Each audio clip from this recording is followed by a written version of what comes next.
So we have the length and the width of a rectangle to be 6 meters and 4 meters, okay? So if we increase each dimension by the same amount, so let's say x is the amount we increase, so then L plus x, right, and W plus x, right, the new area is going to be 50. So multiplying these two, you get 50, okay?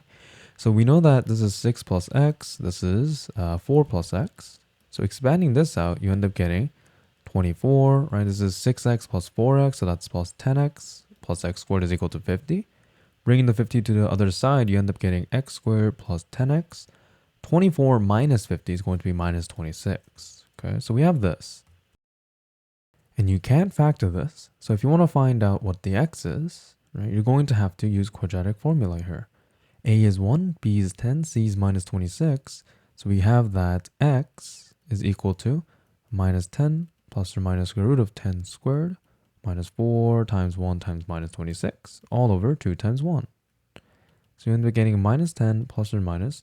This is 100, so it's 100 plus, right, 26 times 4.